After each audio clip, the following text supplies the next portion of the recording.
पाठ 3 सुभद्रा कुमारी चौहान। बच्चों, आपने यह कविता तो सुनी होगी। बुंदेले हर बोलो के मुँह हमने सुनी कहानी थी।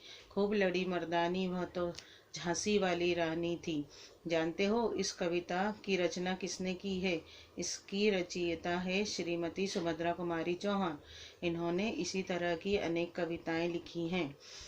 सुभद्रा का जन्म सन 1904 ईस्वी में प्रयाग के निहालपुर मोहल्ले में ठाकुर रामनाथ सिंह के घर हुआ। इनकी मां का नाम धीराज कुंवर था। बच्चों, यह पाठ 3 है। इसमें सुभद्रा कुमारी चौहान जी के बारे में बताया गया है कि वह एक कवियत्री थी, रचनाकारक थी और वह कविताएं लिखती थी। उनका जन्म सन 1904 में इलाहाबाद के निहालपुर मोहल्ले में ठाकुर रामनाथ सिंह जी के घर में हुआ था और इनकी मां का नाम धीराज कुंवर था। 5 वर्ष की उम्र में इनको स्कूल में भर्ती किया गया। अपनी तीक्ष्ण बुद्धि और काव्य प्रतिभा के कारण वे अपनी सभी अध्यापकों की चहेती बन गई। ये जब 7वीं कक्षा में थी तब इन्हें महादेवी वर्मा की कविताओं के बारे में पता चला और दोनों मित्र हो गई। इनकी मित्रता जीवन पर्यंत बनी रही। जब यह 5 साल की थी तब इनको स्कूल में भर्ती किया गया और यह अपनी तेज बुद्धि और काव्य प्रतिभा के कारण अपने अध्यापकों की चहेती प्रिय बन गई। और जब ये 7वीं कक्षा में पहुंची तो इनकी मुलाकात महादेवी वर्मा से हुई। वे भी कविताएं लिखती थी और दोनों सहेलियां बन गई और इनकी दोस्ती जीवन पर्यंत बनी रही। इनका विवाह खंडवा निवासी वकील लक्ष्मण सिंह चौहान के साथ हुआ। इसी समय जलियांवाला बाग कांड हुआ। इस कांड से सारे देश में अंग्रेजों के प्रति रोष की लहर फैल गई। इसी बीच गांधी जी विदेशी वस्तुओं और असहयोग आंदोलन के लिए छात्रों का आह्वान किया।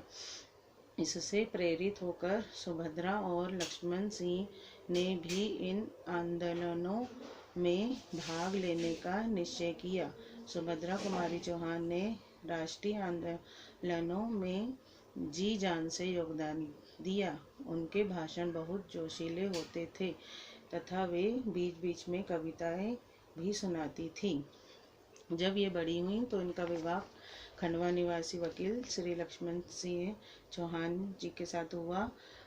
इस समय जलियांवाला बाग हत्याकांड हुआ था और भारत की जनता अंग्रेजों के प्रति बहुत ही क्रोधित थी और गांधी जी का इस समय बहुत सारे आंदोलनों को चला रहे थे गांधी जी। तो इस समय असहयोग आंदोलन भी चल रहा था और इन सब से प्रेरित होकर सुभद्रा जी और उनके पति ने भी उनके इस आंदोलनों में भाग लिया और उन्होंने कई जगह भाषण दिए और उनके भाषण बहुत ही जोशीले होते थे और वह बीच बीच में भाषण में कविता भी सुनाती थी। विजयनी माँ के वीर पुत्र पाप से असहयोग ले ठान, गुंजा डाले स्वराज की तान और सब हो जाए बलिदान। बड़ी संख्या में लोग उन्हें सुनने आते थे। एक बार अंग्रेज सरकार ने उन्हें गिरफ्तार कर लिया।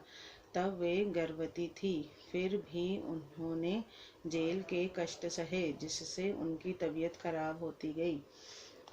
बहुत भारी संख्या में, बड़ी संख्या में उन्होंने बहुत सारे गांधी जी के आंदोलनों में भाग लिया और कई बार वह जेल भी गई और जेल में उनकी तबीयत भी खराब हो गई थी। उस समय वह गर्भवती भी थी।